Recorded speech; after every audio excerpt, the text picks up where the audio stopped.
Palestinian militant group Hamas has carried out brutal acts of terror against Israeli civilians, and Israeli and American leaders are always keen to tell us how dangerous and evil Hamas is. The inhumanity of Hamas. I have no sympathy for Hamas. That keep shelling Israel with thousands of rockets and mortar shells. But what if I told you that Israel helped create Hamas?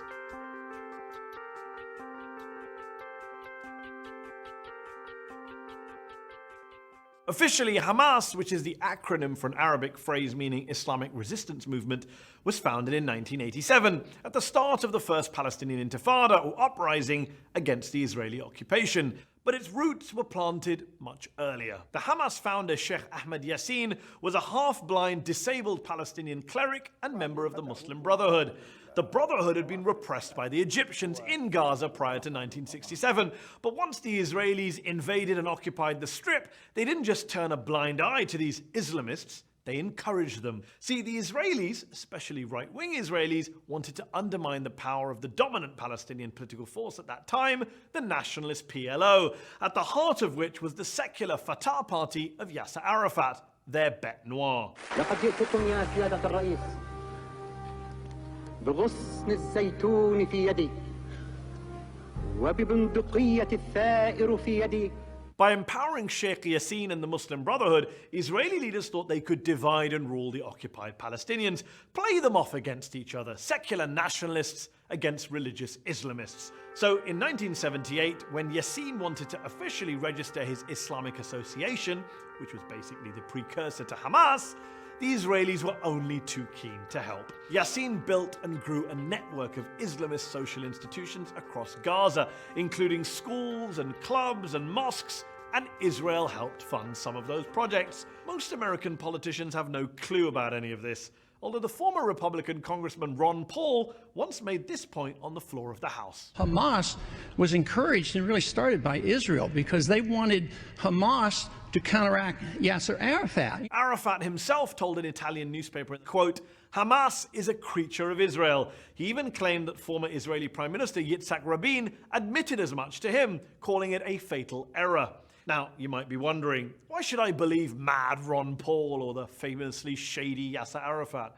Well, you don't have to. You can believe top Israeli and US officials who've basically owned up to all this. Brigadier Yitzhak Segev, for example, who was the Israeli military governor in Gaza, and later told a New York Times reporter that he helped finance the Islamic movement. "The Israeli government gave me a budget," he said, "and the military government gives to the mosques." Colonel David Hakam, who worked in Gaza in the late 1980s as an Arab affairs expert in the Israeli military, has admitted that the original sin was Israeli support for Yassin in the late 70s. But at the time, he has argued, nobody thought about the possible results. Well, Avner Cohen did. Cohen was the Israeli official who was responsible for religious affairs in Gaza for more than 2 decades, and who now says, quote, "Hamas, to my great regret, is Israel's creation." Yeah, Cohen's words.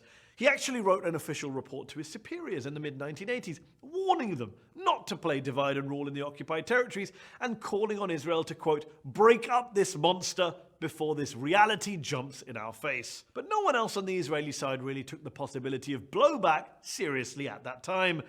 They never do they? Hamas has since killed far more Israeli civilians than any secular Palestinian militant group, and its leaders have been pretty viciously anti-Israeli and even anti-Semitic in their rhetoric. لن نعترف بإسرائيل. لا مكان لكم بيننا ولا مستقبل لكم بين الأمم إنكم إلى زوال. Sheikh Yassin would eventually be assassinated by an Israeli airstrike in Gaza. Sheikh Yassin and its organization, the Hamas, are responsible to the killings of more than 400 Israelis. So the question shouldn't be why now. I think it should be why not before. Why not before? Well, because before, Israel was actually nudging and winking at Yassin and co., building them up as a rival to Arafat's Fatah.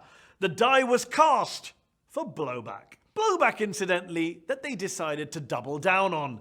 when they assassinated Yassin. You can hear the crowds chanting for Hamas, and any idea that this operation would actually suppress or diminish that organization seems to be ill-judged. The inconvenient truth is that Hamas is in part a creature of Israel's own making, an enemy that Israel spent more than 20 years helping to build up, and then spent the next 20 years, the past 20 years that is, trying to bomb, besiege, and blockade out of existence.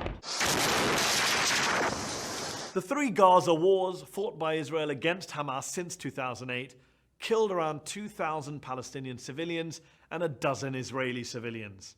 That's the real human cost of blowback. David Long, a former Middle East expert at the US State Department under Ronald Reagan, told journalist Robert Dreyfus, "I thought the Israelis were playing with fire. I didn't realize they'd end up creating a monster.